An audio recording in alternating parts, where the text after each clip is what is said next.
ఓం శ్రీ గణేశాయ నమః. శ్రీమాత్రే నమః.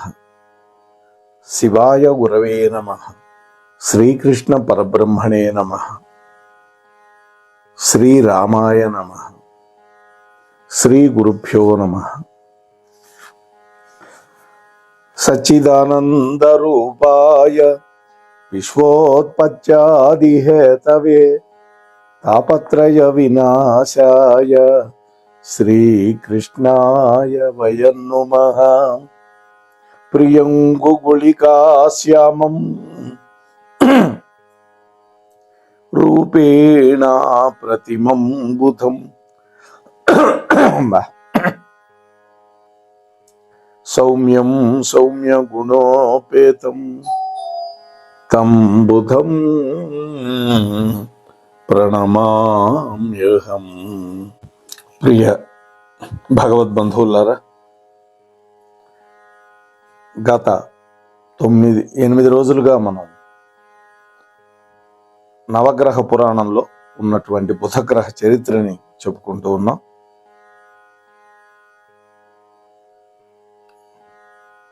నిన్నటి రోజున సుజుమ్నుడు అనేటువంటి మహారాజు వైవస్వత మనువు యొక్క పుత్రుడు ఒక వనంలోకి రావటం, ఆయనతో ఉన్నటువంటి వాళ్ళు, వాళ్ళ గుర్రాలు అన్నీ అడవిగా మారిపోయింది. అంతవరకు మనం చెప్పుకున్నాం. ఈరోజు 9వ భాగంలోకి వస్తున్నాం. ఇలా అనేటువంటి పేరు కూడా నిన్న మనం చెప్పుకున్నాం. ఆ ఇలా దారి తప్పినట్లుగా అడవిలో తిరుగుతూ ఉండిపోయింది. తను ఇప్పుడు ఏం చేయాలి? ఈ స్త్రీ రూపంలో రాజధాని కనుక వెళితే పౌరులు తనను యువరాజు సుజుమ్నుడుగా గుర్తుపట్టలేరు, తన పరివారం కూడా గుర్తుపట్టరు, తండ్రి వైవస్వతుడు కూడా గుర్తుపట్టడు, తల్లి శ్రద్ధాదేవి కూడా గుర్తుపట్టదు. తాను స్త్రీగా మారిపోయినటువంటి సుజుమ్నుణ్ణి అని చెప్పడం కూడా చాలా ప్రమాదకరం అవుతుంది. ఎందుకని? తనకు పిచ్చి పట్టింది అనుకుంటారు. అంతేకాదు, పురుషులు తనను క్షేమంగా ఉండరు. ఏం చేయాలి? తాను ఇప్పుడు ఏం చేయాలి? ఈ అడవిలో ఒంటరిగా ఉండాలంటే భయం పుడుతోంది. ఈ రూపంలో ఇప్పుడు లేడి కొనను చూసినా నాకు భయం పుడుతోంది. వాస్తవానికి పురుష రూపంలో ఉన్నప్పుడు సింహాలను ఎదిరించినటువంటి వాడు సుజుమ్నుడు. ఇలా ఆలోచిస్తూ ఉండగా ఆయనకి ఒక అద్భుతమైన సంగీతం చెవినబడింది. ఆయన ఎవరో కాదు, నారద మహర్షి. నారద మహర్షి ఎక్కడికి వచ్చినా శుభం అని చెప్తూనే ఉన్నాను. ఆయన తన యొక్క కొన గోటితోటి వీణను మీటుతూ నారాయణ నారాయణ అంటూ సంకీర్తనం చేస్తూ ఈ ఇల దగ్గరకు వచ్చాడు. ఎవరమ్మా నువ్వు? అందాల రాశివి, అరణ్యంలో ఈ విధంగా ఒంటరిగా సంచరించచ్చా అని నారదుడు కాస్త మందలిస్తున్నట్టుగా అన్నాడు. ఇలా సిగ్గుపడుతూ బయట సర్దుకొని నారదుడి వైపు భయంగా చూసింది. నిన్నేనమ్మా నవ్వుతూ అన్నాడు నారదుడు. నువ్వు మూగదానివి కాదు కదా, మాటలు వస్తాయా? ఎవరు నువ్వు అంటే, నా పేరు ఇలా అని చెప్పింది. ఇలా అద్భుతం, నీ అందానికి తగినటువంటి పేరే. అసలు ఎవరు నువ్వు? ఇక్కడికి ఎందుకు వచ్చావు? ఒంటరిగా ఈ అరణ్యంలో ఎందుకు తిరుగుతున్నావు? నీలాంటి సుందరమైనటువంటి కాంతామణి ఏకాంతంగా సంచరించటం చాలా ప్రమాదమని నీకు తెలీదా? అడుగుతూ ఉన్నాడు నారదుడు. ఇలా మాత్రం మౌనంగా ఉండిపోయింది.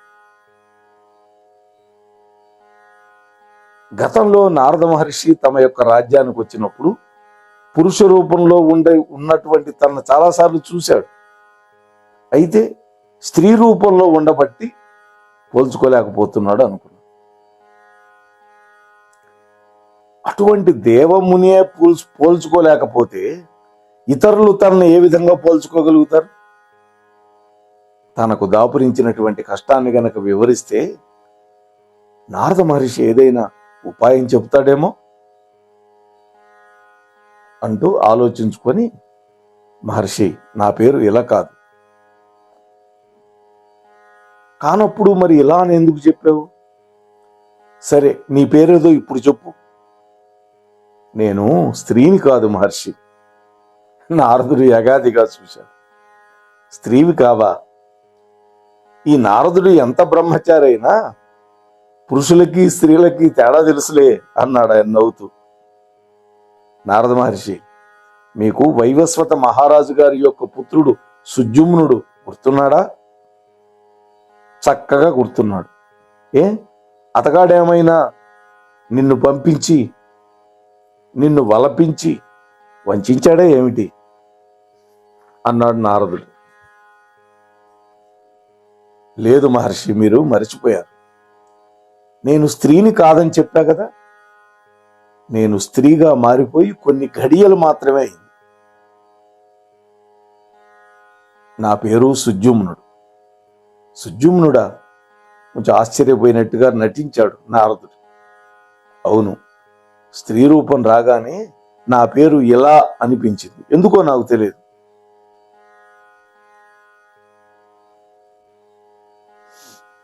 నారదుడు స్వగతంలాగా అనుకుంటున్నాడు. సుజుమ్నుడు ఇప్పుడు ఇలా బాగుంది అనుకుంటున్నాడు.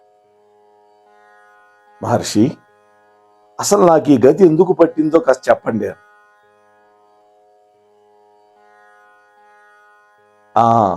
నువ్వు పొరపాటున కుమారవనంలోకి అడుగు పెట్టలేదు కదా అన్నాడు నారదుడు. కుమారవనమా? అదేదో నాకు తెలియదు, కానీ ఒక వనంలోకి మాత్రం వెళ్ళాను. నేను, నా భటులు, నా గుర్రాలు అంటూ మొదలుపెట్టి జరిగిందంతా పూసకూర్చినట్టు చెప్పాడు. ఇక నీ గతి ఇంతే.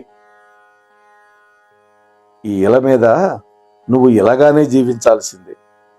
ఇలా అంటే భూమి, భూమి మీద ఇలా అనేటువంటి పేరుతోనే జీవించాల్సిందే నారదుడు నిష్కర్షగా చెప్పాడు. అసలు ఎందుకు ఇలా జరిగిందని కదా నీ అనుమానం? ఆ కుమారవనంలోకి ఎవరు అడుగు పెట్టినా అంతే. ఏ పురుష ప్రాణి అయినా సరే కుమారవనంలో పాదం మోపగానే స్త్రీగా మారిపోవాల్సిందే. ఆ స్త్రీగా మరణించాల్సిందే, వేరే మార్గం లేదు. అలా జరగాలని పార్వతీ పరమేశ్వరులు తమ శాపంతో శాసించారు. కుమారవనము ఆది దంపతుల యొక్క ప్రత్యేకమైనటువంటి ప్రణయ ఉద్యానవనం. పార్వతీమాత శాపం పెట్టడానికి కారణం కూడా ఉంది. ఒకనాడు ప్రశాంతమైన సమయంలో పార్వతీ పరమేశ్వరులు ఇద్దరూ కుమారవనంలో ఏకాంతంలో ఒకరికి ఒకరై ఆనందపడుతూ ఉన్నారు. సరిగ్గా అదే సమయానికి కొందరు మహామునులు వాళ్ళ దర్శనానికి వచ్చారు. ఆ వనంలోకి ప్రవేశించారు. ఆది దంపతుల యొక్క ప్రణయ కాలక్షేపం గురించి తెలియనటువంటి ఆ మునులు వాళ్ళిద్దరూ ఆదమరిచి ఉన్న ఏకాంత ప్రదేశంలోకి వెళ్ళిపోయారు. తెలియక పార్వతీమాత సిగ్గుపడింది, ఆగ్రహం వచ్చింది. తమ అభ్యంతర విహార స్థలమైనటువంటి కుమారవనంలోకి ప్రవేశించినటువంటి ప్రతి పురుష ప్రాణి స్త్రీగా మారిపోయేలా శాపం పెట్టేసింది. శివుడు కూడా సరేనని ఆమోదించాడు. నారదుడు ఈ కథంతా ఇలాకి చెప్పాడు. నారద మహర్షి, మరి ఇప్పుడు నా గతి ఏంటి? ఆదిశక్తి యొక్క శాపానికి విరుగుడు ఏమైనా ఉంటుందా? దయచేసి చెప్పండి. నారదుడు అన్నాడు, ఓ ఇలా చండికాదేవి యొక్క శాసనం అది, అంటే చండ శాసనమే. ఆదిశక్తి యొక్క ఆగ్రహమైన అనుగ్రహమైన ఎవడైనా అనుభవించక తప్పదు. నిన్ను సుజుమ్నుడుగా ఎవరూ గుర్తించరు, నిన్ను స్త్రీగానే భావిస్తారు, అంగీకరిస్తారు, స్వీకరిస్తారు. అందగత్తమైనటువంటి నీలాంటి యువతులకి పురుషులతో ప్రమాదం ఉండనే ఉంటుంది. అందుచేత నా మాట విని నువ్వు రాజధానికి తిరిగి వెళ్ళడమే శ్రేయస్కరం అంటూ ఉన్నాడు నారదుడు. అయితే నా భవిష్యత్ ఏంటి? మీరే నాకు మార్గదర్శనం చేయాలి అని ప్రాధేయపూర్వకంగా అడిగింది. ఎందుకని? ఈ రూపంతో తాను వెళ్ళలేను అంటున్నది. తన తల్లిదండ్రులకి బాధ కలుగుతుంది, తమ కుమారుడు ఈ విధంగా మారిపోయినాడు అంటే. అప్పుడు నారదుడు అన్నాడు, సరే ఒక పని చేయి, ఈ అరణ్యంలో తూర్పు దిక్కుగా వెళితే నీకు మేలు జరిగే అవకాశం ఉంది. మహాసాత్వికులైనటువంటి మంచి వ్యక్తులు నీకు అక్కడ పరిచయం అవుతారు. నీ భవిష్యత్తుకి అంకురారోపణ కూడా జరుగుతుంది అని నారదుడు చెప్పాడు.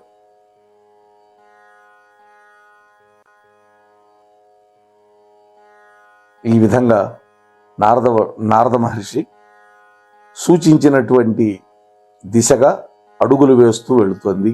ఇలా రూపం మారిపోయేసరికి తనలో మానసికంగా కూడా ఏదో మార్పు వచ్చేసింది. పురుషుడుగా ఉండే మానసిక స్థితి వేరు, స్త్రీగా ఉన్నప్పుడు మానసిక స్థితి వేరు. చిన్న చప్పుడు కూడా భయపెడుతోంది. కుందేళ్లని, లేళ్లని, దుప్పులని చూస్తుంటే పురుషావతారంలో అనిపించినట్లు వాటిని సంహరించాలి అనిపించట్లా.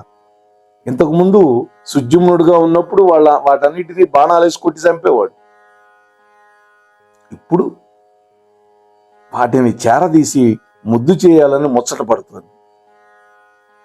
ఇదే కదా పురుష మనస్తత్వానికి, స్త్రీ మనస్తత్వానికి, ఆలోచన సరణికి ఎంత వ్యత్యాసం ఉంటుంది ఆలోచించండి మిత్రులారా. మెత్తటి అడుగుల చప్పుడు వినిపిస్తూ ఉంటే తన ఆలోచనలో నుంచి బయటకు వచ్చింది. ఇలా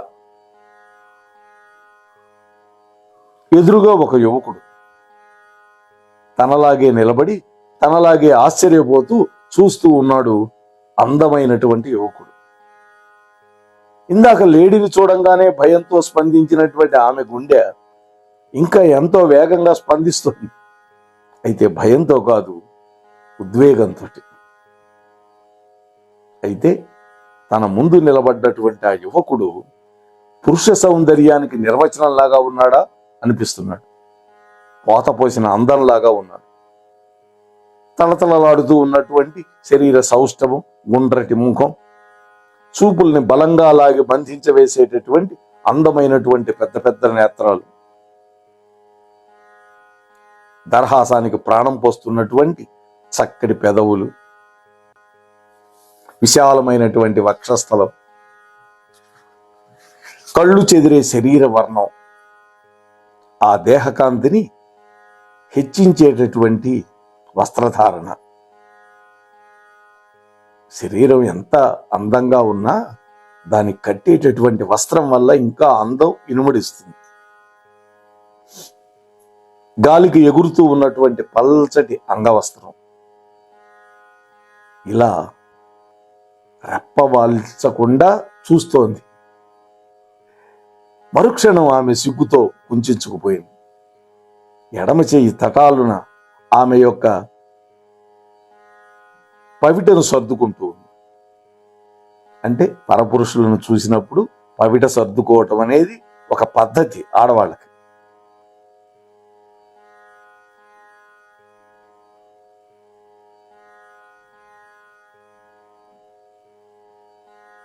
ఆ యువకుడి యొక్క సమ్మోహనమైన ఆకారం మైమరిపింపజేస్తుంది. ఆ యువకుణ్ణి లోచూపుతో చూస్తూ ఉండిపోయింది. ఇలా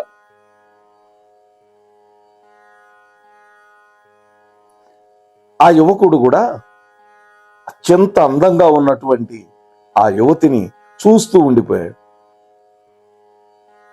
పూర్తిగా వికసించినటువంటి పద్మంలాగా ఉంది ముఖం. కలువరేకుల్లాంటి అందమైన విశాల నేత్రాలు. కాదు, అవి నేత్రాలు కాదు, ఎదుటి వారి మీద కాంతి కిరణాలను రువ్వేటటువంటి జ్యోతులు. పగడాల్లాంటి పెదవులు, ఆ పెదవులు కదిలినప్పుడల్లా తొంగి చూస్తున్నటువంటి ముత్యాల లాంటి పళవరస, ఆమె యొక్క సౌందర్యాన్ని ఇనుముడింపజేస్తున్నటువంటి ఆమె పైట చెరగు, ఆమె యొక్క అందాన్ని తన చర్మచక్షువులకు కనిపించకుండా దాచగలిగింది. కానీ తన అంతర్నేత్రాల నుంచి ఇంకా ఆ అయస్కాంత సౌందర్యాన్ని దర్శిస్తున్నటువంటి తన యొక్క అంతర్నేత్రాల నుండి దాచిపెట్టలేకపోతోంది అనుకుంటున్నాడు. ఆహా, ఈ నడుస్తున్నటువంటి సౌందర్యం ఎక్కడిది, ఎక్కడి నుంచి వచ్చింది? ఈ ప్రశ్నకి సమాధానాన్ని కనుక్కోలేక, ఆమెను అడగలేక సతమవుతున్నటువంటి ఆ యువకుడు తనకు తెలియకుండానే ముందుకు కదిలాడు. అతని కదిలిక కోసమే కాచుకున్నట్లుగా ఆమె కూడా ముందుకు అడుగులు వేసింది. ఇద్దరు ఒకరిని దాటి ఒకరు ముందుకు వెళ్ళిపోయారు. ఏదో అజ్ఞాత సంకేతాన్ని అందుకున్నటువంటి వాళ్ళలాగా ఇద్దరూ ఒకేసారి వెనక్కి తిరిగారు. ఒకరికొకరు ఇప్పుడు అభిముఖంగా ఉన్నారు. ఇద్దరి ప్రయత్నం లేకుండానే ఇద్దరి కళ్ళు తమ భాషలో పలకరించుకున్నాయి, మాట్లాడుకుంటున్నాయి. ఆ నేత్ర భాష పెదవులను స్పందింపజేస్తోంది, రెచ్చగొడుతోంది. ఆ యువకుడు అన్నాడు, నా పేరు బుధుడు అన్నాడు. ఈ పాటికి మీకు అర్థమై ఉంటుంది. నా పేరు ఇలా అన్నదాన్ని. నేను చంద్రుడి యొక్క కుమారుణ్ణి, తారాదేవి నా తల్లి. నేను ఈ దగ్గరలోని ఆశ్రమంలో నివసిస్తూ ఉన్నాను. మరి నువ్వు? నాకు ఎవరూ లేరు. తన గతం గురించి, పురుష జన్మ గురించి, పార్వతీదేవి శాపం గురించి చెప్పాలి అనిపించలేదు ఇలాకి. చూడండి, ఆ అందగాడికి భయాందోళనలు గాని, సందేహాలు గాని కలిగించేటటువంటి నిజాలేవి చెప్పకూడదు అనిపిస్తుంది. ఒకవేళ చెప్తే ఈ అందగాడు తనకు దూరం అయిపోతాడేమో, ఇది ఆమెలో ఉండేటటువంటి ఆలోచన. వాస్తవానికి ఇప్పుడేమైనా దగ్గరయ్యాడా దూరం అయిపోవటానికి? సూర్యాస్తమయం కావస్తోంది. ఈ అరణ్యం క్షేమకరం కాదు. అందువల్ల రండి, నా ఆశ్రమంలో విశ్రాంతి తీసుకుందరు గారు అని బుధుడు ఆహ్వానాన్ని పడి సరే అన్నది ఇలా. ఇద్దరు కలిసి బుధుడి యొక్క ఆశ్రమానికి వెళ్ళారు. బుధుడి వెంట వచ్చినటువంటి ఇలకి ఆశ్రమంలో ఉన్న లేళ్లు, కుందేళ్లు స్వాగతం చెప్పారు. బుధుడు సాత్వికమైన ఆహారంతో ఆ ఇలాదేవికి ఆతిథ్యం ఇచ్చాడు. ఉదయిస్తున్నటువంటి సూర్యుడిని చూడటానికి సరోవరం తెరుస్తున్నటువంటి అందమైనటువంటి నేత్రాల్లాగా తామర పుష్పాలు విచ్చుకున్నాయి. ఆ కొలంలో బుధుడు స్నానం చేస్తూ ఉన్నాడు. అతడు ఆశ్రమం నుంచి రాకముందే జలక్రీడ ముగించుకొని ఇలాదేవి కూడా కొలను గట్టు మీద కూర్చొని ఉన్నది. గురువింద పుష్పాల యొక్క మాల గుచ్చుతుంది. రూపం మారిన వెంటనే ఆ రూపానికి తగినటువంటి విద్యలన్నీ ఆమెకు వచ్చేసినాయి. చూడండి, పూలు మాలలు అల్లటం మామూలుగా మగవాళ్ళకి పెద్దగా తెలియదు. సరస్సులోంచి గట్టు మీదకి వచ్చినటువంటి బుధుడు కూడా ఇలకి దగ్గరగా కూర్చున్నాడు. తాను కోసుకొచ్చినటువంటి కెందామరని ఆమెకు అందించాడు. కెందామర కెంపు అంటే ఎర్రటి. ఏదో చెప్పదలుచుకున్నట్లుగా ఇలా ముఖంలోకి చూస్తూ ఉండిపోయినాడు. ఇలా కూడా అతని కళ్ళల్లోకి చూసింది. మీ కళ్ళు ఏదో చెప్తున్నట్లున్నాయి అన్నది నవ్వుతూ. అలాగా, కళ్ళు అంతేలే, అవి మనసు తొంగి చూసే గవాక్షాలు కదా. కళ్ళే కాదు, నా పెదవులు కూడా నీతో ఏదో చెప్పాలనుకుంటున్నాయి ఇలా అన్నాడు బుధుడు. చెప్పమనండి మీ పెదవుల్ని, వినటానికి నేను సిద్ధంగా ఉన్నాను. ఒంటరిగా స్వతంత్రంగా జీవిస్తూ సాధన చేసుకోవటానికి నేను ఇక్కడికి వచ్చాను. ఈ ఆశ్రమంలో విడిది చేశాను. ఎప్పుడూ లేనటువంటి ఏదో ఒక వెలితి నాలో కాపురం చేస్తున్నదా అనిపించింది. దేనికోసమో ఎదురు చూస్తున్నటువంటి వెలితి, ఎవరి కోసమో ఎదురు చూస్తున్నటువంటి వెలితి, ఆ వెలితి నన్ను అసంతృప్తిలో పడేసింది. అర్థం లేని అర్థం కానటువంటి అసంతృప్తి అది అని చంద్రుడు అంటున్నాడు. అట్లాగా అని ఆమె కనుబొమ్మలు అటు ఇటు కదిలిచ్చింది. అయితే ఇలా ఆ వెలితి ఇప్పుడు లేదు. ఆ అసంతృప్తి విచిత్రంగా అంతర్ధానం అయిపోయింది. బుధుడు చిరునవ్వుతో చెప్పాడు ఈ మాట. అట్లాగా ఆ వెలితి అసంతృప్తి ఎప్పుడు మాయమయ్యాయో నీకు తెలుసా? నువ్వు నాకు కనిపించినటువంటి ఆ మధుర క్షణం నుంచి అన్నాడు. నిన్ను చూసినటువంటి క్షణంలోనే అసంతృప్తి స్థానంలో ఏదో ఒక అలజడి నా మనస్సులో మొదలైంది. ఇంతవరకు ఏ స్త్రీ కూడా నాలో, నా సర్వస్వంలో ఇలాంటి అలజడిని పుట్టించిందే లేదు అన్నాడు. లవ్ ఎట్ ఫస్ట్ సైట్ అన్నట్టుగా. నిజంగా నాకు కూడా మిమ్మల్ని చూస్తూ ఉంటే అలాంటి భావమే కలిగింది అన్నాడు. నా జీవితంలో మీరు కనిపించిందాగా నేను ఏ పురుషుణ్ణి చూడలేదు. మీలాగా ఏ పురుషుడు కూడా నన్ను ఆకర్షించిందే లేదు. నిజంగానా? బుధుడు కొంచెం ఉత్సాహంగా, మీరిచ్చిన ఈ పద్మం మీద ఒట్టు అన్నది. ఇలా స్వయం పోషణంలో, స్వయం సాధనలో స్వేచ్ఛగా స్వతంత్రంగా జీవించమంటూ మా పెద్దలు నన్ను దీవించి పంపించారు. ఒకరికి రక్షణ ఇచ్చే వయసు వచ్చిందన్నారు నా తాత బామ్మ. ఆయన మాటలు నిజం చేయాలనిపిస్తోంది అన్నాడు బుధుడు. అంటే ఒకరికి రక్షణ కల్పించడం అంటే ఒకరిని భార్యగా చేసుకో అన్నట్టుగా సంకేతం ఇచ్చారు. ఏమన్నది తెలియనట్టుగా, ఏ విధంగా? నీకు రక్షణ కల్పించాలి అనుకుంటున్నాను అన్న. ఏ విధంగా?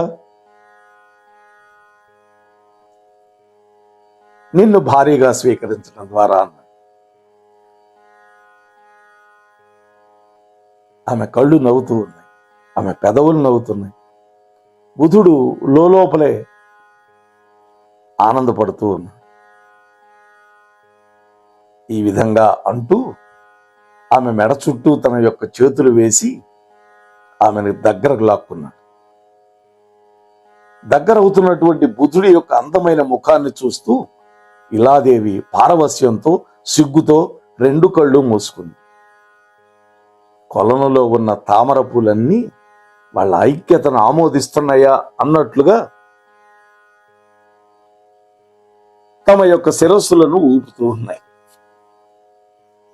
ఆ తర్వాత ఏమైంది అనే విషయాన్ని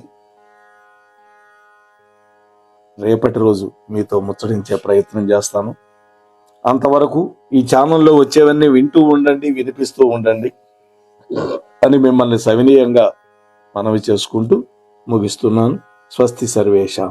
మన కార్యక్రమాలు నచ్చితే ఒక లైక్ చేయండి, మాకు ఎంతో ఎంకరేజ్మెంట్గా ఉంటుంది. అలాగే కామెంట్ చేయండి. కామెంట్ చేస్తే మేము మంచి క్వాలిటీ కంటెంట్ అందించడానికి దోహదపడుతుంది. ఆడియోస్ని షేర్ చేయండి. ఆడియోని షేర్ చేస్తే మన ఛానల్ అభివృద్ధి చెందడానికి ఉపయోగపడుతుంది. ఇంతవరకు మన కార్యక్రమాన్ని చూస్తూ ఎంజాయ్ చేస్తున్నట్లయితే, ఒకవేళ సబ్స్క్రిప్షన్ కనుక చేయలేకపోతే ఇప్పుడే ఈ క్షణమే సబ్స్క్రైబ్ చేసుకుని ఆ పక్క నుండి బెల్ బటన్ మోగించండి. వినండి, వినిపించండి, వింటూనే ఉండండి మోహనవాణి తెలుగు పోడ్కాస్ట్.